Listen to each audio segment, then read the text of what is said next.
पढ़ाऊंगा biotic factors और साथ में इसमें अडेप्टेशंस वो नेक्स्ट वीडियो क्लास में मैं आपको पढ़ाऊंगा। Thank you very much.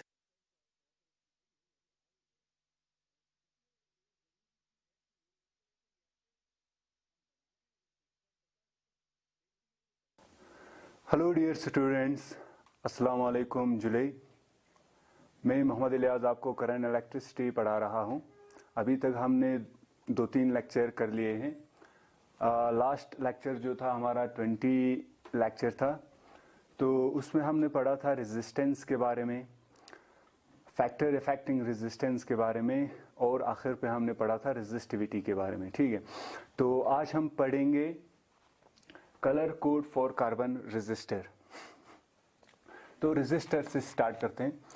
तो रेजिस्टर क्या होता है? रेजिस्टर वो इलेक्ट्रॉनिक कंपोनेंट होता है जिसकी वजह से हम जो है किसी भी इलेक्ट्रॉनिक सर्किट में हम रेजिस्टेंस प्रोवाइड करते हैं, मतलब इम्प्लीमेंट करते हैं। ठीक है, तो रेजिस्टर जो है वो आमतौर पे अगर आपके पास कोई ख़राब टीवी होगा या कोई मोबाइल चार्जर होगा या रेडियो होगा, तो आप उनमें देख सकते हैं इस टाइप का छोटे कंपोनेंट होंगे।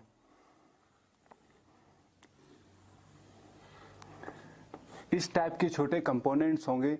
मैं एक ले आता आप लोगों के लिए, लेकिन मुझे अपने घर में नहीं मिला कोई भी ख़राब चीज़, तो मैं नहीं ले आ पाया। ठीक है, तो ये जो होता है इनके ऊपर कुछ स्ट्रिप्स होता है इस रेजिस्टर के ऊपर इस कंपोनेंट के ऊपर। ठीक है, तो रेजिस्टर क्या होता है? रेजिस्टर वो इलेक्ट्रॉनिक कंपोनेंट होता है जिसकी वजह से हम किसी भी इलेक्ट्रॉनिक सर्किट में रेजिस्टेंस इंप्लीमेंट करते हैं। ठीक है, तो ये हम डायरेक्टली ये कह सकते हैं रेजिस्टर क्या होता है। रेजिस्टर एक हाईली रेजिस्टेंस वायर को हम किसी भी सर्किट में एज ए रेजिस्टेंस उस सर्किट का रेजिस्टेंस बढ़ाने के लिए यूज़ करते हैं। ठीक है, तो रेजिस्टर वो इलेक्ट्रॉनिक कंपोनेंट हुआ जिससे हम किसी भी सर्किट में रेजिस्टेंस को इंट्रोड्यूस कर सकते हैं। ठीक है, तो रेजिस्टर जो है जो कॉमनली जो हमारे टीवीज़ वगैरह में यूज़ होता है वो कार्बन रेजिस्टर होता है। कार्बन रेजिस्टर इसलिए कहा जाता है क्योंकि उसमें जो है कार्बन फिल्म का इस्तेमाल किया जाता है, इसीलिए उन्हें कार्बन रेजिस्टर कहा जाता है। ठीक है, तो आज हमें ये देखना है कि इनके ऊपर जो स्ट्रिप्स है इनका अलग अलग कलर होता है। तो ये मान लो ए स्ट्रिप है, ये बी स्ट्रिप, ये सी स्ट्रिप, और इसे हम नाम देते हैं आर स्ट्रिप। ठीक है, तो इन स्ट्रिप का अलग अलग कलर होता है। तो इन्हीं कलर के बेस पे हम उस रेजिस्टर का रेजिस्टेंस निकाल सकते हैं। ठीक है, अब वो किस तरह से निकालना है वो आज हम जानेंगे। ठीक, तो ये मैंने टाइम बचाने के लिए ये मैंने टेबल बना दिया है पहले से ही। ठीक है, तो इनके ऊपर अगर कलर ये कलर्स होंगे, black colour, brown, red, orange, yellow, green, blue, violet, grey, white, gold, silver, इस तरह के कलर्स होंगे इन स्ट्रिप्स पे। ठीक है, तो हम ये देखेंगे कि किस तरह से हमें ये रेजिस्टेंस को निकालना है। ठीक है, पहला स्ट्रिप ए पे जो कलर होगा, ठीक है, वो सिग्निफिकेंट फिगर को शो करेगा। ठीक है, मान लेते हैं कि जो ए का जो कलर है वो है, मान लेते हैं कि ग्रीन है। मान लेते हैं कि ए का जो कलर है वो क्या है? ग्रीन। तो ग्रीन हमारा कहाँ पे? यहाँ पे। तो ग्रीन का नंबर है 5। ठीक है, तो यहाँ पे हम पहले नंबर पे लगाएंगे 5। तो ये क्या शो करता है? स्ट्रिप ए शो करता है first significant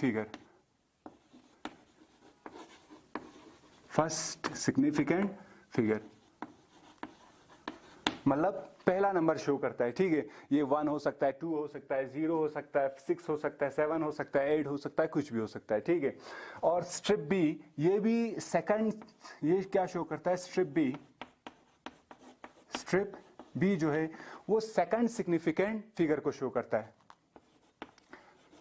second significant figure को ये शो करता है। ठीक है, तो मान लेते हैं कि अगर बी का कलर जो है वो रेड है, हम ऐसे एज्यूम कर रहे हैं। ठीक है, तो अगर मान लेते हैं कि जो बी का जो कलर है वो रेड है, ठीक है, तो नंबर कौन सा आएगा? 2।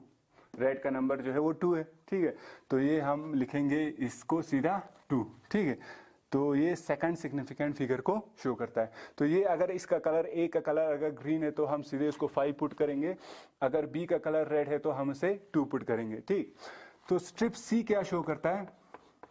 स्ट्रिप सी ये तीसरा लाइन जिस होगा यहाँ पे इस रजिस्टर पे, तो ये तीसरा स्ट्रिप जो है वो शो करता है मल्टीप्लायर को। तो इस मल्टीप्लायर से हमने उस चीज को मल्टीप्लाई कर देना है, ठीक है। जो सिग्निफिकेंट फिगर ए और बी है उन दोनों के साथ मल्टीप्लाई कर देना है, ठीक। तो मान लेते हैं कि इसका कलर जो है, कोई कलर लीजिए, हम लेते हैं ब्लू, ठीक है। मान लेते हैं कि इसका कलर जो है ब्लू है। तो ब्लू का हमें पता है इसका जो मल्टीप्लायर है 10 रेज पावर 6 है।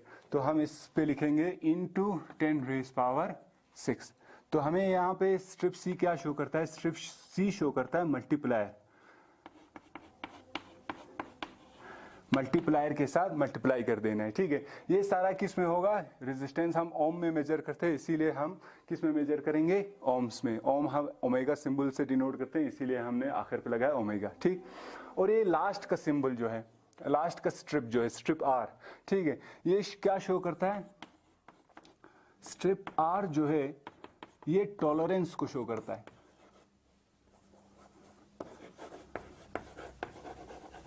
टॉलरेंस, टॉलरेंस का क्या मतलब हुआ? टॉलरेंस का मतलब होता है कि कितना उसमें एरर आ सकता है, ठीक है।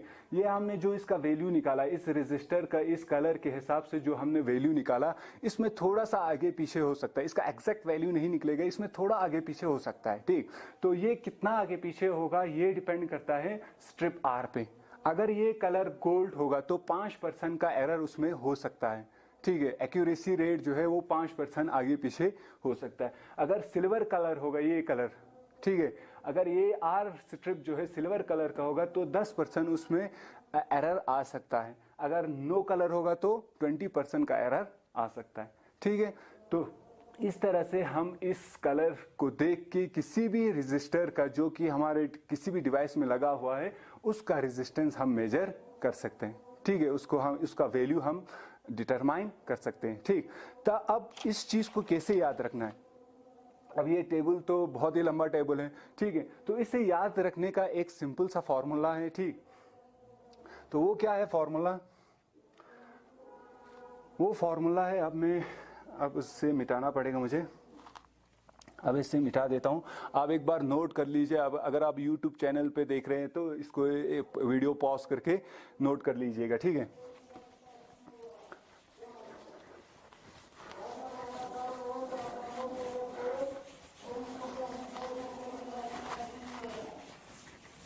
तो इसे याद रखने का एक सिंपल सा फॉर्मूला है जिसे हम कहते हैं, इस तरह से हम याद रखते हैं, बीबी रॉय ग्रेट ब्रिटेन। इसको मैं छोटा करके लिखता हूं, ये थोड़ा लंबा बड़ा हो गया। बीबी रॉय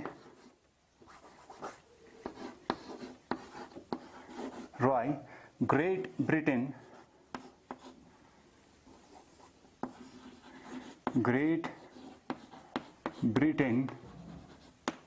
बीबी Roy great Britain very good wife, very, थोड़ा नीचे लिख देता हूं, वेरी गुड वाइफ,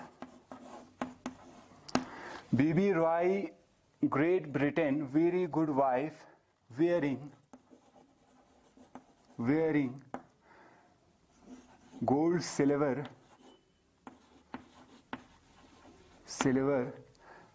necklace।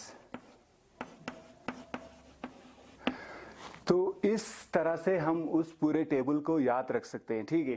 तो बी रॉय, तो यहां पे बी बनेगा हमारा ब्लैक, ये बी होगा हमारा ब्राउन, तो आर रेड को शो करेगा, ओ जो है ऑरेंज को शो करेगा, वाई हमारा येलो को शो करेगा, जी हमारा ग्रीन को शो करेगा, बी जो है ब्लू को शो करेगा। यहाँ पे याद रखना बी यहाँ पे भी 2 है, यहाँ पे 1 है, ठीक है। तो ये वाला पहले 2 जो है ब्लैक ब्राउन है, ये याद रखना, ब्लैक ब्राउन। फिर जो तीसरे नंबर पे आएगा वो ब्लू है, ठीक है। तो वी होता है हमारा वायलेट, वी वायलेट को शो करेगा। और ये हमारा हुआ, ये जी जो है ग्रीन पहले आ गया, अब ये ग्रे को शो करेगा। ठीक है, यहाँ पे भी याद रखना G 2 बार है, तो ये वाला पहला वाला ग्रीन को शो करेगा और दूसरा वाला जो है ग्रे को शो करेगा। ठीक है, और W हुआ हमारा वाइट, अगर वाइट कलर का हो तो G हमारा गोल्ड हुआ और S हमारा सिल्वर हुआ। ये तो सीधा इसमें ही आ जाता है। ठीक है, तो इस तरह से हम पूरे उस टेबल को याद रख सकते हैं। BB Roy, ROY Roy, BB Roy, great Britain, great का सिर्फ G लेना है, great Britain very good wife wearing gold silver necklace. ठीक है, तो यहाँ से black, brown, red, orange, yellow, green, blue, violet, grey, white, gold, silver, ये सारा आ गया हमारा। ठीक है, और एक दूसरा चीज याद रखना, हमारा गिनती कहाँ से स्टार्ट होता है? 0 से स्टार्ट होगा। ठीक है, 0 से 1 2 इस तरह से स्टार्ट होगा 9 तक। ठीक, अब हम किसी चीज का निकाल लेते हैं। ठीक है, एक एग्जाम्पल करके, एक न्यूमेरिकल क्वेश्चन करके हम इससे निकाल लेते हैं। तो इसको मैं मिटा देता हूं।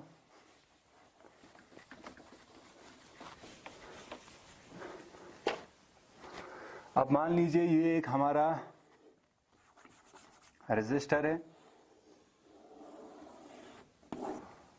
ठीक है, और इस पे 3 स्ट्रिप लगा हुआ है और इधर एक स्ट्रिप है। ठीक है, मान लेते हैं कि इस पहले का जो कलर है वो है ब्लैक, ब्राउन है, मान लेते हैं कि ब्राउन है। ठीक है, ब्राउन। इसका मान लेते हैं ऑरेंज है, इसका मान लेते हैं कोई कलर ले लेते हैं, मान लेते हैं कि इसका वाइट है,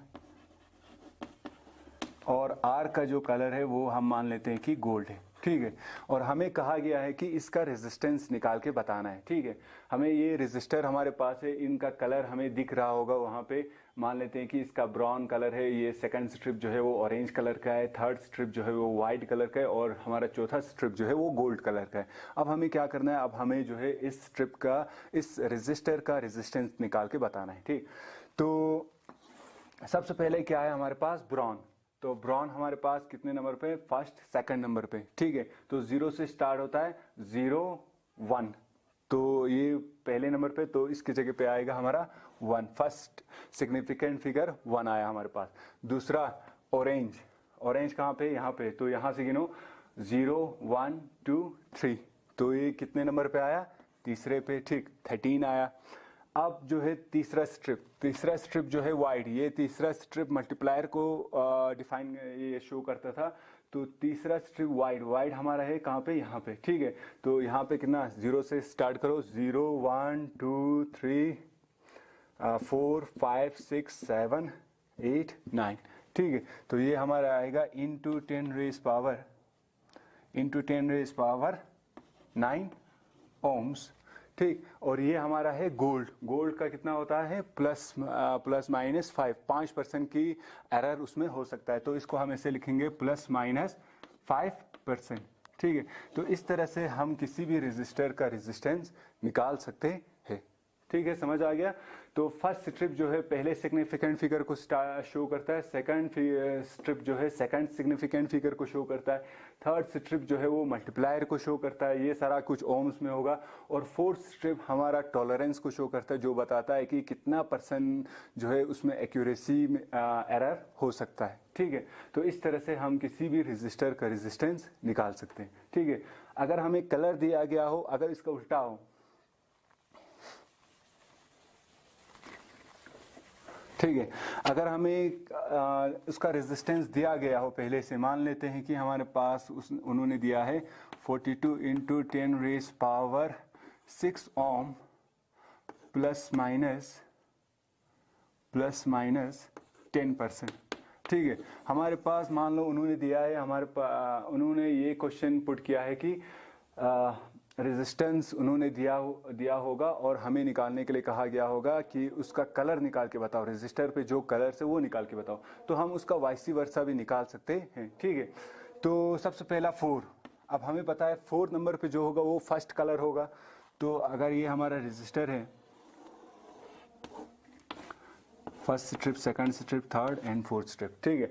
तो पहले नंबर पे है 4, तो 4 पे कौन है, देखे 0 से स्टार्ट करना है, 0 1 2 3 4, तो 4 नंबर पे हमारा येलो, तो फर्स्ट स्ट्रिप का जो कलर होगा वो होगा येलो, ठीक है। तो सेकंड स्ट्रिप पे है 2, नंबर 2, तो नंबर 2 पे कौन है हमारा, 0 स्टार्ट करना है, 0 1 2, तो नंबर 2 पे है रेड, तो ये हमारा सेकंड स्ट्रिप किस कलर का होगा, रेड कलर का होगा। और मल्टीप्लायर का है 10 रेज पावर 6, तो छठे नंबर पे होगा, तो 0 स्टार्ट करो, 0 1 2 3 4 5 6, तो ब्लू है। तो हमारा थर्ड स्ट्रिप जो है वो किस कलर का होगा, वो होगा ब्लू कलर का। और 10% किस में होता है, सिल्वर में, 5% गोल्ड के लिए, 10% सिल्वर के लिए, तो ये हमारा स्ट्रिप का कलर होगा सिल्वर, सिल्वर, ठीक है। तो इस तरह से हम जो है किस इन स्ट्रिप्स को देख के इनका रेजिस्टर का वैल्यू हम निकाल सकते हैं, या इन रेजिस्टर की वैल्यू से हम इनके कलर को भी निकाल सकते हैं, ठीक है। तो ये सारा कुछ हुआ colour code for carbon resistor के बारे में। अब नेक्स्ट क्वेश्चन पे बढ़ते हैं हम आगे।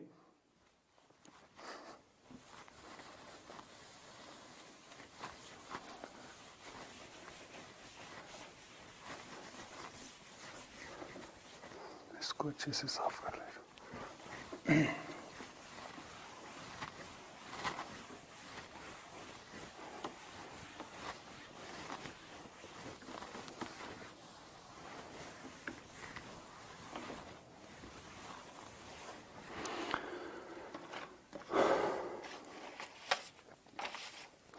नेक्स्ट क्वेश्चन हमारा है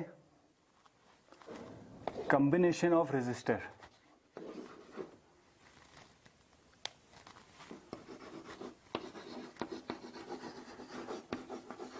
कॉम्बिनेशन ऑफ रेजिस्टर्स, ठीक है। कॉम्बिनेशन ऑफ रेजिस्टर्स, इसका मतलब है कि हम अगर रेजिस्टर को, अगर बहुत सारे रेजिस्टर को अगर हम सीरीज में जोड़े और या पैरेलल में जोड़े, तो उनका रिजल्टेंट जो रिजल्टेंट रेजिस्टेंस होगा वो क्या होगा, तो हम इससे निकाल सकते हैं, ठीक है। तो सबसे पहले इसमें बात कर लेते हैं resistance in series, resistors in series, ठीक। तो एक सर्किट डायग्राम बना लेते हैं।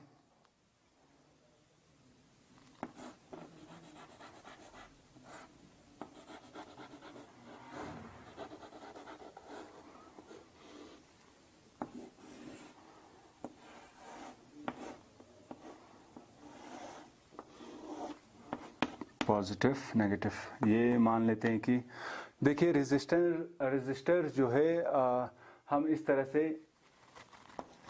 से इस सिंबल के साथ हम शो करते हैं, ठीक है। इस सिंबल के साथ हम रेजिस्टर को शो करते हैं, ठीक है। मान लेते हैं कि इसका रेजिस्टेंस जो है वो R1 है, इस रेजिस्टर का रेजिस्टेंस R1 है, इस रेजिस्टर का रेजिस्टेंस जो है वो R2 है, इस रेजिस्टेंस का रेजिस्टेंस जो है वो R3। रेजिस्टर हुआ वो डिवाइस, वो कंपोनेंट, और रेजिस्टेंस हुआ कि उसका वो कितना जो है करंट फ्लो को रोकती है, वो मेजरमेंट, ठीक है। तो रेजिस्टेंस उसका रेजिस्टिविटी हुआ, और रेजिस्टर खुद जो है वो कंपोनेंट को कहते हैं, ठीक है। तो मान लेते हैं कि इस रेजिस्टर का रेजिस्टेंस R1 है, इस रेजिस्टर का रेजिस्टेंस R2 है, इस रेजिस्टेंस का रेजिस्टेंस R3 है, ठीक है। और यहाँ पे potential difference across the end AB मान लेते हैं कि क्या है, V है, ठीक है। हम मान लेते हैं कि जो इस टोटल वोल्टेज पोटेंशियल डिफरेंस जो है वो V है। अब हमें ये भी पता है कि रेजिस्टर क्या करता है, रेजिस्टर जो है करंट फ्लो को कम कर देती है, ठीक है। जब करंट फ्लो कम हो जाती है तो पोटेंशियल भी क्या हो जाती है, ड्रॉप हो जाती है। तो ये रेजिस्टर जो है पोटेंशियल को, वोल्टेज को ड्रॉप कर देती है, ठीक। तो यहाँ पे वोल्टेज ड्रॉप होगा इसके अक्रॉस, मान लेते हैं कि ये वोल्टेज जो है V1 ड्रॉप हो रही है यहाँ से लेके यहाँ तक, ठीक है, इस एंड पे, इस रेजिस्टर के एंड पे। दूसरा मान लेते हैं कि इस रेजिस्टर के थ्रू जो वोल्टेज ड्रॉप हो रहा है वो V2 है, और मान लेते हैं कि इसके जो थ्रू वोल्टेज ड्रॉप हो रहा है वो V3 है, ठीक है। अगर हम इन तीनों को कंबाइन कर दे तो हमारा जो वोल्टेज आएगा वो क्या आएगा, टोटल V के बराबर ही आएगा, ठीक है। तो हम इन तीनों को कंबाइन कर लेते हैं, तो V इज इक्वल टू हमारे पास आएगा V1 plus V2 plus V3, ठीक। एक इम्पॉर्टेंट चीज़ मैं यहाँ पे कहना चाहता हूँ, देखिए हमें कैसे पता लगेगा कि रजिस्टर जो है वो सीरीज में है कि या पैरेलल में जुड़ा हुआ है। ठीक है, मैंने तो यहाँ पे एक इजी डायग्राम बनाया है। किसी थोड़ा टिपिकल जो ये डायग्राम होता है उसमें बहुत ट्रिकली इसको प्लेस किया गया होता है। मान लेते हैं कि इस तरह से कोई रजिस्टर है, तो अगर इस तरह से होगा तो आप क्या समझते हैं कि ये पैरेलल में जुड़ा हुआ है कि सीरीज में। एक्चुअल में बहुत सारे बच्चे इसमें कंफ्यूज हो जाते हैं कि वो कहते हैं कि ये पैरेलल में जुड़ा हुआ है। ठीक है, अब आसान तरीका क्या है कि हमें कैसे पता लगे कि ये सीरीज में जुड़ा हुआ है कि पैरेलल में जुड़ा हुआ है। तो इसका आसान तरीका यही है कि हमें क्या देखना है, हमें ये देखना है कि करंट जो है क्या डिवाइड हो रही है कि नहीं हो रही है। ठीक है, अगर करंट डिवाइड हो रहा होगा तो रेजिस्टर जो है वो पैरेलल में जुड़ा हुआ है, अगर करंट डिवाइड नहीं हो रहा तो रेजिस्टर जो है वो सीरीज में जुड़ा हुआ है। ठीक है, इस केस में देखिए अगर हम यहाँ से करंट को फ्लो करें, ठीक है, तो वो यहाँ से जाएगा, फिर यहाँ से आएगा, फिर यहाँ से वापस चला आएगा। करंट किसी भी जगह पे डिवाइड नहीं हो रहा है, तो इसका यही मतलब है कि ये जो रेजिस्टर जो है वो सीरीज में कनेक्टेड है। ठीक है, तो ये याद रखना है।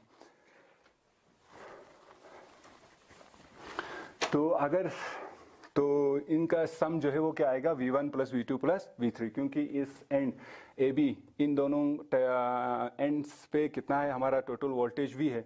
ठीक है, तो यहाँ पे ड्रॉप हो रहा है, ये R1 V1 ड्रॉप कर रहा है, ये R2 जो है V2 वोल्टेज को ड्रॉप कर रहा है, R3 जो है V3 वोल्टेज को ड्रॉप कर रहा है। इन तीनों का सम करने पे हमारा टोटल वही सेम रहेगा V। ठीक है, तो हमें पता है ओम्स लॉ हमें कहता है V is equal to IR, यही होता है। तो ये फॉर्मूला हम पुट करेंगे इसमें, तो V हमारा आएगा IR। अब V1 वो वोल्टेज ड्रॉप है जो R1 कर रहा है। ठीक है, तो ये हमारे पास, क्योंकि करंट तो सेम रह रही है, करंट डिवाइड नहीं हो रही। ठीक है, तो यहाँ पे रेजिस्टर जो है वो क्या है, अलग अलग है। तो यहाँ पे मैं लिखता हूँ R1 प्लस V2 के लिए मैं लिखता हूँ IR2 और V3 के लिए मैं लिखता हूँ IR3। अब यहाँ पे देखिए करंट जो है तीनों में सेम है, तो मैं इसको कॉमन ले सकता हूँ। तो मैं इसे लिखूंगा R1 plus R2 plus R3। Current तीनों में सेम था इसीलिए मैंने कॉमन ले लिया। अब ये करंट और ये करंट डिवाइड हो गया, तो हमारे पास बचा R is equal to R1 plus R2 plus R3। तो जो टोटल रेजिस्टेंस होगा इस पूरे सर्किट का, तो हम उसे कैसे निकाल सकते हैं, हमें क्या करना है, algebraic sum of all the resistance which are connected in series. तो इन सभी का क्या करना है, सम करना है। ठीक है, तो ये हुआ रेजिस्टर इन सीरीज। अब पैरेलल कर लेते हैं जल्दी से।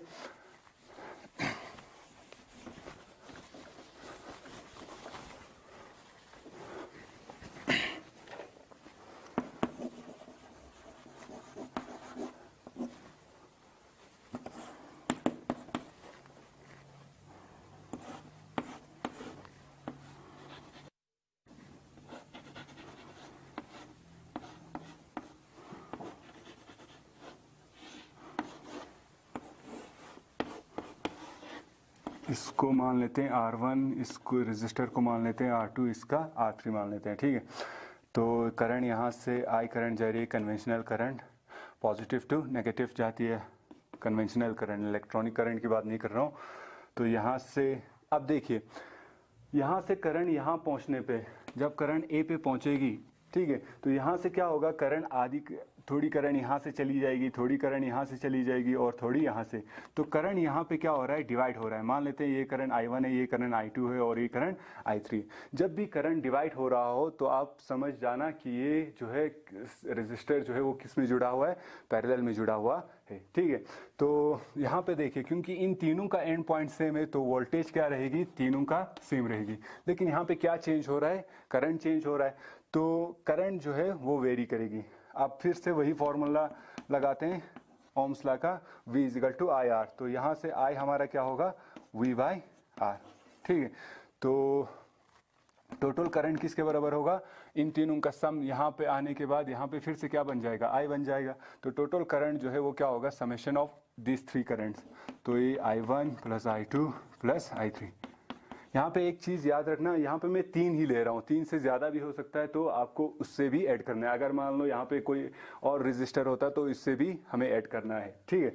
तो यही फार्मूला लगाते हैं, I equal to V by R। तो ये बनेगा हमारे पास, क्योंकि वोल्टेज सभी में सेम है, तो ये R1 plus V by R2 plus V by R3, ठीक है। तो V सभी में सेम है, तो मैं इसको कॉमन ले लेता हूँ। तो ये हमारे पास बनेगा V1 plus R1 plus 1 by R2 plus 1 by R3। तो V और V कट हो जाएगा, तो हमारे पास जो टोटल रेजिस्टेंस है वो बचेगा 1 by R1 plus 1 by R2 plus 1 by R3। ये हुआ sum of the resistance connected in parallel. तो अगर रेजिस्टर जो है वो पैरेलल में जुड़ा हुआ है तो इनका रिजल्टेंट जो है वो क्या आएगा, वो रेसिप्रोकल में इस तरह से आएगा, 1 by R is equal to 1 by R1 plus 1 by R2 plus 1 by R3। तो ये सारा कुछ हुआ, जब रेजिस्टर को हम सीरीज में जोड़ेंगे तो उसका रिजल्टेंट क्या आएगा, और पैरेलल में जोड़ेंगे तो उसका रिजल्टेंट क्या आएगा, ठीक है।